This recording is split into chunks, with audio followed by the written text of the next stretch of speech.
শেষ করলে আমি 1 মিনিটে শেষ করব। বিসমিল্লাহির রহমানির রহিম। আজকে আমাদের 31 দফার পেশের 1 বছর পরে সেই দিনটাকে স্মরণ করতে গিয়ে আমরা সবাই সমবেত হয়েছি এখানে। আপনারা যারা এই সমুদ্র সাঁতরে কষ্ট করে এই বৃষ্টির দিন এখানে উপস্থিত হয়েছেন, অবশ্যই আমাদেরকে অন্তত উজ্জীবিত করেছে। আমরা যারা এখানে বসেছি, আমি কিন্তু এখানে বসে দেখছিলাম ক্রমান্বয়ে যে চেয়ারগুলো একজন একটা একটা করে ভর্তি হচ্ছিল। এটা অত্যন্ত আনন্দের খবর। এরকম একটা দিনে এইরকম একটা সভা হতে পারে, এবং আমার সাংবাদিক ভাইয়েরা যারা আসছেন তারা অনেক কষ্ট করে আসছেন, তাদেরকে বিশেষভাবে ধন্যবাদ জানাচ্ছি।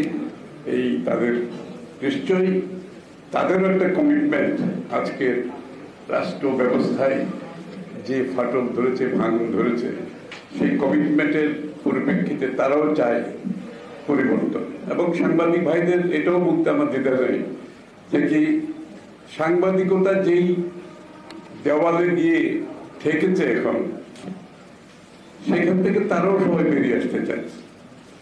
এবং অত্যন্ত কঠিন অবস্থা। এই পুরো সাংবাদিকতার গণমাধ্যমকে যেভাবে নিয়ন্ত্রণের মধ্যে এনে ক্ষমতা দখলের প্রক্রিয়ার অংশ হিসেবে এনেছে, সেটার থেকে সাংবাদিক ভাই বোনেরাও বেরিয়ে আসতে চাচ্ছে। সুতরাং নিশ্চয়ই তাদের একটা কমিটমেন্ট এখানে আছে, আমি বিশ্বাস করি। বন্ধুগণ, আজকের এই 31 দফাটা পরিষ্কারভাবে বলতে গেলে এটা হচ্ছে জনগণের, আমরা যে সবাই বক্তব্য রাখি যে বাংলাদেশের জনগণের মালিকানা ফিরিয়ে আনার কথা, অর্থাৎ মালিকানা তারা হারিয়ে ফেলেছে। এই মালিকানা কেউ হাইজ্যাক করেছে, এই মালিকানা কেউ কেড়ে নিয়েছে।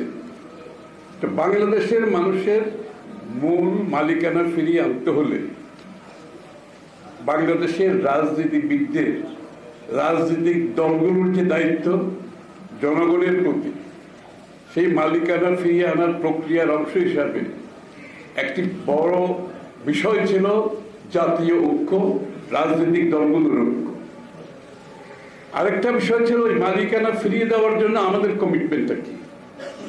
আমরা যারা বলছি মালিকানা ফিরিয়ে দিতে হবে জনগণ, তাহলে আমাদের কমিটমেন্টটা কি? আমি তো বক্তৃতায় বললে হবে না বাংলাদেশের মালিকানা নিয়ে গেছে, এখন ফিরিয়ে দিতে হবে। কিভাবে ফিরিয়ে দেব?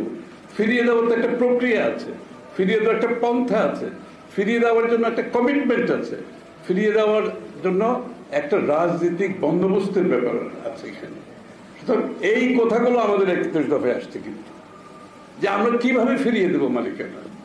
মালিকানা ফিরিয়ে দিতে হলে তাহলে সংবিধানে কি কি পরিবর্তন করতে হবে, মালিকানা ফিরিয়ে দিতে হলে আজকের বিচার ব্যবস্থায় কি পরিবর্তন আনতে হবে, আপনি সংসদের মধ্যে কি আপনি পরিবর্তন আনতে হবে, আপনি অর্থনৈতিক ব্যবস্থায় কি পরিবর্তন আনতে হবে, সামাজিক ব্যবস্থায় কি পরিবর্তন আনতে হবে, জনগণের অংশগ্রহণের জন্য কি পরিবর্তন আনতে হবে, সবকিছু মিলিয়ে।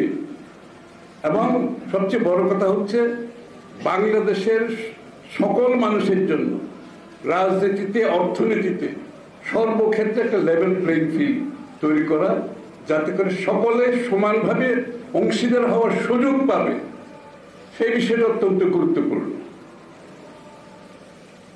এই কারণে আমাদের 31 দফা আমরা প্রণয়ন করেছি। 31 দফার দুইটা কথা অনেক বক্তারা বলেছে, একটা হচ্ছে জাতীয় ঐক্য, আরেকটা হচ্ছে জাতি যে সংস্কারের প্রতীক্ষায় আছে, সেই সংস্কারগুলো আমরা জাতির সামনে তুলে ধরতে পেরেছি। আমি মনে হয় জাতীয় ঐক্যের সম্বন্ধে আমাদের রাজনৈতিক দলগুলোর ঐক্যের ব্যাপারে কোনো রকমের সন্দেহ কারো মনে আছে আমি মনে করি না। অনেকে বলেছেন যে আমাদের প্রত্যেকটি দলের নিজস্ব একটা ভাবনা, চিন্তা, নীতিমালা, আমাদের ফিলোসফি আছে, কিন্তু সব কিছু বাদ দিয়ে যে আমরা ঐক্যবদ্ধ হয়ে আজকের রাজনৈতিক সংস্কারের মাধ্যমে, রাজনৈতিক নূতন বন্দোবস্তের মাধ্যমে রাষ্ট্রটাকে মুক্ত করার যে সংগ্রামে নেমেছি, এই ব্যাপারে কারো কোনো সন্দেহ থাকার কোনো কারণ নেই। আমি জানি আমাদের মধ্যে অনেকে বিভিন্ন সময় বিভিন্ন বক্তব্য দেয়, যেটা কনফিউশন সৃষ্টি করে। আমাদের একটু সংযত থাকতে হবে, কারণ এই ঐক্য আবার চলে গেছে। আচ্ছা, এই ঐক্য কিন্তু খুব সহজে সৃষ্টি হয় না। এই ঐক্যের পেছনে অনেক কাঠখড় পোড়ানো হয়েছে।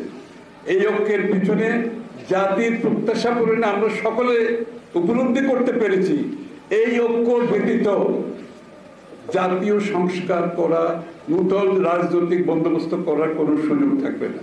বিএনপি যদি আজকে একা এই 31 দফাটা দিত, সেটাতে অনেকের মনে অনেক সন্দেহ থাকবে। তাহলে যারা আজকে লড়ছে এই সরকারের বিরুদ্ধে, এই ফ্যাসিস্টের সরকার, তো আমি বলতে চাই না এটা রেজিমের বিরুদ্ধে, কারণ নির্বাচিত নয় আমি, সুতরাং সরকার বলা যাবে না, এই রেজিমের বিরুদ্ধে যারা লড়ছে, সকলের মধ্যে যদি একটা ঐক্যমত, যদি রাজনৈতিক ঐক্যমত হয়ে থাকে, তাহলে সংস্কারে ঐক্যমত না হওয়ার কোনো সুযোগ নাই এখানে। কারণ এই পরিবর্তন বাংলাদেশের আগামী দিনের, it should B A change for better. আগের সেই পুরনো রাজনীতি, ধাঁচের রাজনীতি, রাষ্ট্র পরিচালনা আর চলতে পারে না বিধায় আমরা সকলে ঐক্যমতের পরিপ্রেক্ষিতে শুধু এই ফ্যাসিস্ট সরকারের পতনের আন্দোলনে নয়, আমরা জাতির এই সরকারকে বিদায় করে আগামী দিনে বাংলাদেশের মানুষের হৃদয়ে যে পরিবর্তনের যে প্রত্যাশা, সেই প্রত্যাশা তুলে ধরতে পেরেছি কিনা। আমি মনে করি 31 দফা বিশদভাবে সেই কাজটি করতে পেরেছে, তবে যেটা করতে পারি নাই এটাও স্বীকার করতে হবে। 31 দফা বাংলাদেশের মানুষের হৃদয়কে আমরা টাচ করাতে পারি, বাংলাদেশের মানুষের কাছে নিয়ে যেতে পারি, এটা অনেকে বলেছেন। এত বড় একটা বিষয় যেখানে আমরা সকল রাজনৈতিক দল ঐক্যবদ্ধ হয়ে, একমত হয়ে আলোচনা, দীর্ঘ আলোচনা, তর্ক বিতর্ক সবকিছু বিবেচনায় নিয়ে কিন্তু এটা প্রস্তুত করা হয়েছে, কিন্তু সেই জিনিসটা আমরা বাংলাদেশের মানুষের কাছে পৌঁছে দিতে পারিনি। বাংলাদেশের মানুষের অনেকের চিন্তা, এরকম একটা ফ্যাসিস্ট সরকারকে বিদায় করে এরপরে যে তাদের যে প্রত্যাশা পূরণ হবে, এটা তো অনেকটা আমাদেরকে ওই একটা গ্যারান্টির মতো দিতে হবে। একটা নিশ্চিতভাবে মানুষ এটা বুঝতে হবে যে কি এই ফ্যাসিস্ট সরকার চলে যাওয়ার পরে আমাদের জীবনে পরিবর্তন আসবে। বাংলাদেশের মানুষ মুক্তিযুদ্ধের চেতনায়, মুক্তিযুদ্ধের যে ভাবনায় যে বিষয়গুলো ছিল সেগুলো তারা ফিরে পাবে। বাংলাদেশের মানুষ তার সাংবিধানিক, রাজনীতিক, গণতান্ত্রিক, আমি তার সাথে যোগ করছি অর্থনৈতিক অধিকার ফিরে পাবে। তার সেই নিশ্চয়তা সে চাইবে। এই 31 দফার মধ্যে সেটা দেওয়া হয়েছে এবং কিভাবে আমরা এটা বাস্তবায়ন করব সেটাও কিন্তু ইঙ্গিত আছে। এখনখানে আপনি দফা দিলে তো হবে না, আপনি এটা যে বাস্তবায়ন করবেন সেটার বিশ্বাসযোগ্যতা আনতে হবে, সেটা আমাদের সকলের মিলে সেটা কাজটা করতে হবে এবং এটা বাস্তবায়ন যে করবেন সেটারও বিশ্বাসযোগ্যতা আনতে হবে। আমার মনে হয় সেই ইঙ্গিত দেওয়া হচ্ছে। আমরা যদি সকলে মিলে এই কাজটা করি, বাংলাদেশের মানুষের কাছে পৌঁছতে পারি, 31 দফাকে জনগণের কাছে পৌঁছে দিতে পারি, এটার বাস্তবায়ন কিভাবে সেটা পৌঁছে দিতে পারি, এবং তাহলে কিন্তু আজকের যে আন্দোলন, এই স্বৈরাচার বিরুদ্ধে, কর্তৃত্ব পরার ফ্যাসিস্ট সরকারের বিরুদ্ধে যে আন্দোলন, এটা সত্যিকার অর্থে পরিপূর্ণ লাভ পাবে। কারণ আন্দোলনে কাউকে সরিয়ে দেওয়ার পরে বাংলাদেশের মানুষের জীবনের, জনগণের যে প্রত্যাশা, সেটা যদি পূর্ণভাবে জনগণ অনুধাবন না করেন, আন্দোলন পরিপূর্ণতা লাভ করবে না। সুতরাং আন্দোলনকে পরিপূর্ণতা লাভ করার জন্য আমাদের এই 31 দফা নিয়ে জনগণের কাছে যেতে হবে। আমরা সবাই মিলে যাব, যে যেখানে পারি যাবো, দরকার আমরা এটার জন্য একটা কর্মসূচি গ্রহণ করব। সারা বাংলাদেশের 64টা জেলায়, থানায় জনগণকে জানতে হবে এই স্বৈরাচার যাওয়ার পরে তাদের আগামী জীবনটা কেমন হবে, তাদের ছেলে মেয়েদের জীবনটা কেমন হবে, বাংলাদেশ কোন দিকে যাবে, বাংলাদেশ কি কোনো তাবেদার রাষ্ট্র থাকবো নাকি স্বাধীন সার্বভৌম রাষ্ট্র থাকবে, বাংলাদেশ কি অর্থনৈতিকভাবে সাধারণ মানুষের যে চাহিদা সেটা পূরণ করতে পারবে নাকি কিছু অলিগার্ক যাদের হাতে বাংলাদেশের আজকে সমস্ত আর্থিক ব্যবস্থা নিয়ন্ত্রিত হচ্ছে তাদের হাতে থাকবে। বাংলাদেশের মানুষকে ভোট দিয়ে তার নির্বাচিত সংসদ সরকার গঠন করতে পারবে, যে সরকার তার কাছে দায়বদ্ধ থাকবে, জবাবদিহি থাকবে। বাংলাদেশের মানুষ কি শিক্ষাঙ্গনে তার ছেলে মেয়েদের সত্যিকার লেখাপড়া শেখার সুযোগ পাবে? বাংলাদেশের মানুষ তার যোগ্যতা হিসেবে, তার মেধা হিসেবে চাকরি পাবে, ব্যবসা পাবে, পেশাগতভাবে শিখে এগুতে পারবে? এগুলো তো মানুষকে আমাদের আশ্বস্ত করতে হবে। আজকে এই সমস্ত কিছু ভেঙে গেছে, সবকিছু ধ্বংস হয়ে গেছে। এই ধ্বংসস্তূপের উপরে 31 দফা দিয়ে আমাদের প্রথম ফাউন্ডেশন, এটা আমাদের প্রথম ফাউন্ডেশন। এই ফাউন্ডেশনের উপর আমাদেরকে জাতিকে গড়ে তুলতে হবে আগামী দিনে। সবাইকে ধন্যবাদ।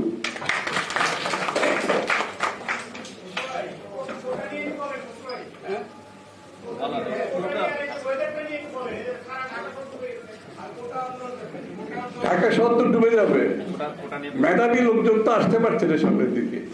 যারা এই কাজকর্ম করে, প্ল্যানিং থেকে শুরু করে এটা বাস্তবায়ন পর্যন্ত করে, সেখানে তো কিছু মেধাবী লোককে উঠে আসতে হবে। দলীয় লোকজনকে দিয়ে যদি চালানো হয় তাহলে ঢাকা শহর ডুববে এবং সারা বাংলাদেশ ডুববে। আর আর্থিকভাবে, রাজনৈতিকভাবে তো এমনি ডুবে গেছে। এখন খালি আপনি পানির ডুবাটা চোখে দেখতে পাচ্ছেন, আর সব দিক থেকে বাংলাদেশ ডুবে গেছে। আর কোটার ব্যাপারে তো আমি যথেষ্ট বলেছি, গতকালও বলেছি যে কি বাংলাদেশের মেধা যদি ধ্বংস করতে চায় তাহলে তারা যেভাবে সরকার চালাচ্ছে, যেভাবে ব্যবস্থা চালাচ্ছে, কোটা ব্যবস্থা সহ, তাহলে আগামী দিনের মেধাবী বাংলাদেশের কোনো সুযোগ নেই। বাংলাদেশকে সামনের দিকে দিয়ে যাওয়ার কোনো সুযোগ থাকবে না। কারণ আমার মনে হয় না আজকের রেজিমের মাথায় বাংলাদেশকে একটা মেধাবী রাষ্ট্র হিসেবে তারা দেখতে চায়, এটা আমার অন্তত মনে হচ্ছে না। কারণ মেধাবী রাষ্ট্র হয়তো এরকম একটি ফ্যাসিস্ট সরকারের পক্ষে খুব একটা সুখকর কিছু নাও হতে পারে।